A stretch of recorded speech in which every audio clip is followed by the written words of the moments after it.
Tirupati east police station పరిధిలో ఉన్న టాటానగర్లో Prashanti English medium నుండి తల్లిదండ్రులు మందలించారని 10వ తరగతి చదువుతున్న ముగ్గురు విద్యార్థులు శనివారం స్కూల్ బ్యాగ్తో బయటికి వచ్చి రైల్వే స్టేషన్ దగ్గర నుండి గుర్తు తెలియని వ్యక్తి నుండి రవిశంకరాచారి తన తల్లికి ఫోన్ చేసి మేము రైల్వే స్టేషన్లో ఉన్నాము వెళ్తున్నామని చెప్పి ఫోన్ కట్ చేయడం జరిగిందన్నారు.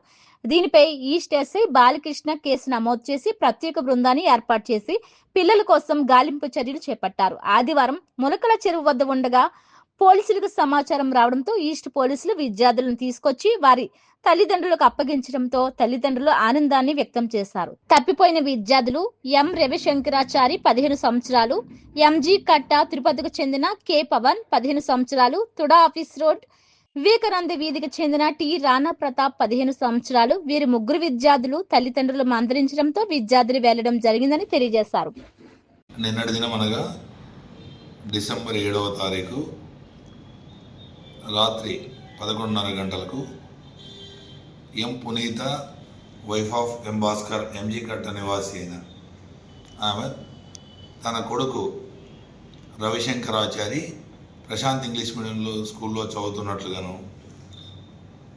ఇంటికి రానందుకు స్కూల్లో విచారించుకోగా వాళ్ళ కొడుకే ఫోన్ చేసి ఆమెకు వేరే ఫోన్ ద్వారా మేము ఇట్లా వెళ్తున్నాము, బయటికి వెళ్ళిపోతున్నాము, మేము చదువుకోమన్నట్లుగా చెప్పడం జరిగింది. దాని మీద కంప్లైంట్ ఇస్తే ఎవరెవరు పోతున్నారని ఆ ఫోన్ నెంబర్కి ఎవరైతే అబ్బాయి ఫోన్ చేశాడో ఆ ఫోన్ ద్వారా అతనితో పాటు ఇంకా 2 పిల్లలు వెళ్తున్నట్లుగా తెలుసుకుని ఆ పిల్లలు ఎవరు వెళ్ళారో స్కూల్ ఎవరింటికి రాలేదని చూసుకుంటే అక్కడ పవన్ అని ఒక అబ్బాయి, రాణా ప్రతాప్ అని ఇంకొక అబ్బాయి, మొత్తం 3 అబ్బాయిలు అదే స్కూల్లో 10th క్లాస్ చదువుతూ ఉంటారు.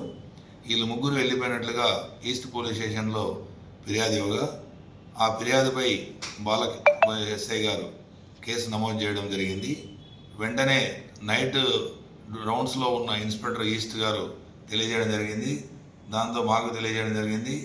ఈ విధంగా ఉన్నతాధికారులు చెప్పగా ఎస్పీ గారు వెంటనే స్పెషల్ తిరుపతి జిల్లా ఎస్పీ ఎల్ సుబ్బరాయుడు ఐపీఎస్ గారు 3 పిల్లలు వెళ్ళారంటే అలార్మింగ్ ఉంటుంది, వెంటనే చర్యలు తీసుకోండి దీని మీద అని చెప్పగా దాని మీద రాత్రి 3 టీంలు ఫామ్ చేసి జిల్లా బార్డర్స్ అంతా అలర్ట్ చేయడం జరిగింది.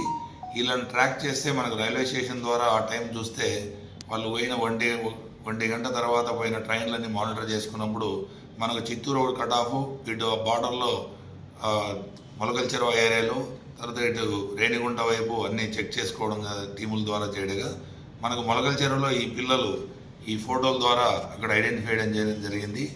దాని మేరకు వాళ్ళు ఈరోజు అక్కడ మొలకల చెరువు ట్రేస్ చేసి మొలకల చెరువు పోలీస్ స్టేషన్లో ఉంచడం జరిగింది. ఇక్కడ నుంచి ఒక పార్టీ వాళ్ళ తల్లిదండ్రులు సహా అబ్బాయిలను తీసుకురావడానికి వెళ్ళడం జరిగింది. ఇందులో east CI Ramakrishna, SI Narasimha, తర్వాత బాలకృష్ణ ఎస్ఐ ఈస్టు, తర్వాత అనిల్ కుమార్ అనే వెస్ట్ ఎస్ఐ ప్రత్యేకంగా చొరవ తీసుకొని టీముల్లో ఫామ్ అయ్యి గాలింపు చర్యల్లో వీళ్ళు దొరకడం జరిగింది. ఈ పిల్లలు పోవడానికి కారణం ముఖ్యంగా పిల్లల ప్రవర్తన సరిగా లేదని విద్యార్థులు తల్లిదండ్రులకి ఎవరైతే ఉపాధ్యాయులు చెప్పారో ఆ విధంగా వాళ్ళు ఆ స్కూల్కి వచ్చి రావడం జరిగింది. అక్కడ మందలించడంలో పిల్లలు మనస్తాపం చెంది ఈ విధంగా వెళ్ళారు. నా ఒక్క మనవి ఏమంటే ఈ ఉపాధ్యాయులు చెప్పినప్పుడు ఆ విద్యార్థిని సపరేట్గా అలోన్గా పెట్టి కౌన్సిలింగ్ చేయడం వల్ల ఇలాంటివి జరగకుండా ఉంటాయి ఫ్యూచర్లో.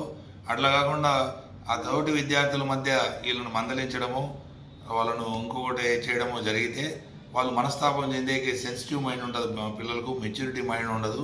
ఇలా వెళ్ళడానికి ఆస్కారం ఉంటుంది. వెళ్ళిన వెంటనే మనకు ట్రేస్ కాకపోతే చాలా రకరకాల ఫ్లక్చువేషన్స్ వస్తాయి.